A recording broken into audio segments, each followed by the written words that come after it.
প্রায় 5 বছর ধরে লক্ষ লক্ষ টাকার সরকারি রাজস্ব ফাঁকির অভিযোগ। টাকা গিয়েছে সরকারি আধিকারিক থেকে শুরু করে কর্মী ও এই কাজের সঙ্গে যুক্ত লিঙ্কম্যানদের পকেটে। সম্প্রতি রাজ্য ভূমি ও ভূমি রাজস্ব দপ্তরের ডিপার্টমেন্টাল অডিটে প্রাথমিক এই ত্রুটি নজরে আসে। তারপরেই এ ব্যাপারে তদন্তের নির্দেশ দেওয়া হয়। অর্থ দপ্তরের স্পেশাল অডিটের প্রতিনিধি দল ইতিমধ্যেই তদন্ত শুরু করেছে। রসিদ জমা দেওয়ার সময় 10,000 টাকার জায়গাতে মানে ফর এক্সাম্পল বলছে 100 টাকা জমা দিয়ে কিন্তু রসিদের উপরে এডিট করে 10,000 করে জমা দিয়েছিল। এই ধরনের 30 বা 32টি ট্রানসাকশন আমরা আইডেন্টিফাই করেছি।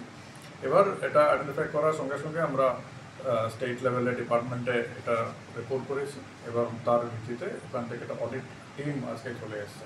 ওনারা আরও ডিটেলে এটা নিয়ে একটু স্টাডি করবে আর ফার্দার কোনো সমস্যা থাকলে আমরা তখন জানতে পারবো। রাজস্ব ফাঁকিতে শাসক তৃণমূলকে নিশানা করেছে বিজেপি। এখন তৃণমূল কংগ্রেসের কয়েকটা জায়গায় ভরসা, চাকরিতেও চুরি বিক্রি হচ্ছে না, সেই জন্য এরকম বিএলআর অফিসকে তারা ভরসা করেছে, আজকে বালিতে তারা ভরসা করেছে। সেই কারণে হয়েছে, এটা আমরা মনে করি বিএলআর সাহেবের একার ক্ষমতাতে হয়নি, নিশ্চিতভাবে জেলার কোনো না কোনো তৃণমূল নেতার হাত আছে, তারই প্রয়োজনায় হয়েছে এবং এই টাকা তৃণমূলের কাছেও গিয়েছে। আমরা চাইব যে যারা ব্যক্তিগতভাবে দোষী তাদের বিরুদ্ধে যেন উপযুক্ত ব্যবস্থা না হয় এবং এটা পশ্চিমবাংলাতেই সম্ভব যে কোনো আর্থিক অনিয়মের অভিযোগ আসলে সঙ্গে সঙ্গে সরকার সেটা তদন্তের আওতায় নিয়ে আসে।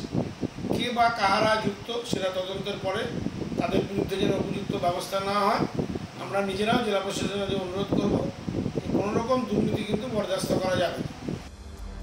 জমির মিউটেশনের টাকা, ইটভাটা, অবৈধ পুকুর খনন বা অবৈধ মাটি পারাপারে জরিমানা ইত্যাদি নানা কাজের অর্থ রাজস্ব আকারে ভূমি ও ভূমি সংস্কার দপ্তরের মাধ্যমে রাজ্য অর্থ দপ্তরে জমা পড়ে। 2021 সাল পর্যন্ত সরকারকে এই টাকা দেবার ক্ষেত্রে হাতেই হিসেব রাখা হতো। পরবর্তী সময়ে এই প্রক্রিয়াকে স্বচ্ছ করে তুলতে সরাসরি অর্থ দপ্তরের পোর্টালে গিয়ে কর অথবা জরিমানার টাকা জমা করে চালান দিয়ে আসতে হয়। এরপর ওই ফাইল সরকারি পোর্টালের সাথে মিলিয়ে দেখেই তবেই দপ্তরের আধিকারিকরা সেখানে সই করেন। তারপরেও এই জালিয়াতি কিভাবে, সেই প্রশ্ন উঠছে। দক্ষিণ দিনাজপুর থেকে সন্তু দাসের রিপোর্ট, NKTV বাংলা।